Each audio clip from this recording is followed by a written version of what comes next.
आज मैं आपको देवतुल्य लोगों से मिलाने जा रहा हूं। अमित शाह के बारे में तो जानते ही होंगे ना आप।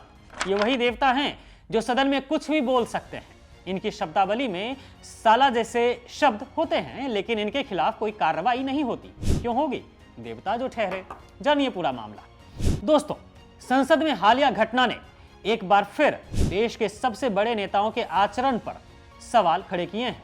मामला तब गरमाया जब विपक्ष के नेता राहुल गांधी ने चुनावी प्रक्रिया में वोट चोरी के आरोपों को लेकर अपनी 3 प्रेस कॉन्फ्रेंस के आधार पर खुली बहस का चैलेंज दे दिया। राहुल गांधी की इस सीधी और आक्रामक चुनौती ने सत्ता पक्ष को असहज कर दिया, खासकर शाह को। इसी दौरान गृह मंत्री अमित शाह सदन में मौजूद थे। शाह की घबराहट या तनाव कैमरे पर लाइव टेलीकास्ट भी हो गई। भरी संसद में राहुल गांधी की चुनौती के बीच शाह अपने दोनों हाथों से सिर खुजाते खुजाते कैमरे पर कैद हुए और इसी क्षण उनके मुंह से एक अमर्यादित शब्द निकल गया, साला। यह शब्द जो संसद की गरिमा के एकदम विपरीत है। देश के गृह मंत्री द्वारा इस्तेमाल किया जाना अपने आप में ही गंभीर है। बताइए कितने बड़े वाले देवता हैं ना ये।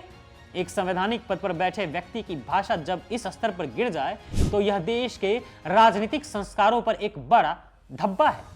सवाल उठता है कि जब सदन के नेता ही मर्यादा तोड़ेंगे तो बाकी सांसदों और देश की जनता को क्या संदेश जाएगा? सत्ता पक्ष के लिए कोई कार्रवाई क्यों नहीं होती है, जबकि छोटे से छोटे मुद्दों पर विपक्ष को तुरंत दंडित किया जाता है? यह घटना दिखाती है कि बहस के दबाव में या विरोधी पक्ष की आक्रामकता के सामने बड़े नेता भी अपनी भाषा पर नियंत्रण खो रहे हैं। दोस्तों, शाह के अलावा बीजेपी में कई बड़े नेता हैं जिन्होंने अपने मुंह से बोला नहीं, बल्कि ऐसा लगता है जैसे उल्टी ही किया है। रमेश बिधूड़ी को तो जानते ही होंगे आप। जब इस बीजेपी के नेता ने भरी संसद में बसपा के सांसद दानिश अली के साथ गाली गलौज की थी। यह घटना संसदीय इतिहास की सबसे शर्मनाक घटनाओं में से एक है। बिधूड़ी की भाषा इतनी घटिया थी कि उसे सार्वजनिक रूप से दोहराया भी नहीं जा सकता है। जी हाँ, मुसलमानों को लेकर तो बीजेपी वालों के अंदर नफरत ही भरा हुआ है। गाली गलौज से नीचे तो ये लोग बात ही नहीं करते हैं, चाहे वह रोड पर हो या फिर सदन में। इन्हें फर्क नहीं पड़ता है। पटपरगंज से बीजेपी विधायक रविंदर सिंह नेगी रेहड़ी पटरी पर सामान बेचने वाले मुसलमानों के खिलाफ जो अभियान चलाए थे, वो क्या था? यही तो था, मुसलमानों से उन्हें नफरत है, बहुत परेशानी है। खैर, बिधूड़ी के अलावा उत्तर प्रदेश के मुख्यमंत्री योगी आदित्यनाथ ने तो एक पत्रकार को सिर्फ इसलिए गाली दे दी थी क्योंकि कैमरा हिल गया था।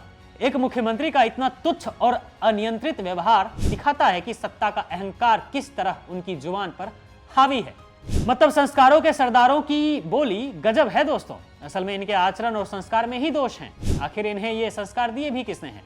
ये सब आरएसएस की ट्रेनिंग और विचारधारा का परिणाम है, जहां से ये सभी नेता निकल कर आए हैं। देश की जनता को समझना होगा कि ये वे नेता हैं जो मंचों से बड़ी बड़ी बातें तो करते हैं, लेकिन असल में इनकी शब्दावली लोकतंत्र के लिए खतरा बन चुकी है।